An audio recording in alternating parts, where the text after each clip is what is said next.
भगवान श्री कृष्ण जी ने गीता में यह 18 चेतावनियां दी थी। जवानी में जिसने ज़्यादा पाप किए उसे बुढ़ापे में नींद नहीं आती, उसे पश्चाताप की अग्नि जलाती रहती है। भगवान ने जिसे धन संपत्ति दी है उसे गाय रखकर उसकी सेवा जरूर करनी चाहिए। इससे भगवान प्रसन्न होते हैं और हमारे द्वारा जाने अनजाने में किए गए पाप भी कट जाते हैं। जुआ, मदिरापान, पर स्त्री गमन, हिंसा, असत्य, मद आसक्ति और निर्दयता, इन सब में कलयुग का वास है। इसलिए इनका एक और नाम है घोर पाप। अधिकारी शिष्य यानी जो ज्ञान प्राप्त करने के लिए परिश्रम करते हैं उन्हें सद्गुरु जरूर मिलते हैं। भगवान श्री कृष्ण कहते हैं कि मनुष्य को अपने दिल को बार बार समझाने की कोशिश करनी चाहिए कि ईश्वर के सिवाय उसका कोई नहीं है। साथ ही ये विचार करना चाहिए कि इसका कोई नहीं है। इस ब्रह्मांड में जो उसका साथ देगा वो सिर्फ परमात्मा है। भोग में क्षणिक सुख प्राप्त होता है और साथ ही त्याग में स्थायी। श्री कृष्ण कहते हैं कि सत्संग ईश्वर की कृपा से मिलता है, लेकिन कुसंगति में पड़ना मनुष्य के अपने ही विचारों के कारण होता है। लोभ और मोह माया पाप के माता पिता कहे जाते हैं। श्री कृष्ण कहते हैं कि एक औरत का धर्म है कि रोज सुबह तुलसी और माता पार्वती जी की पूजा करे। इससे उसकी सुख समृद्धि हमेशा बनी रहती है।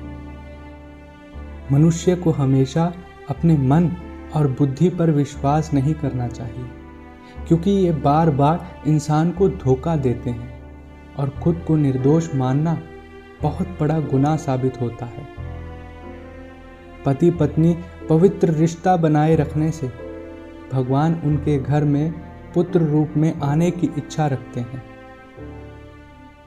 भगवान बहुत सी कसौटियों पर जांच परख कर मनुष्य को अपनाते हैं। इसलिए मन में कभी भी गलत विचार नहीं रखने चाहिए और सबके साथ प्रेम भाव के साथ रहना चाहिए। सुख और दुख मनुष्य के भीतर ही वास करते हैं, परंतु इंसान इसे घर में, स्त्री में, पुरुष में, संपत्ति में, बाहरी सुख प्राप्ति के लिए ढूंढता रहता है।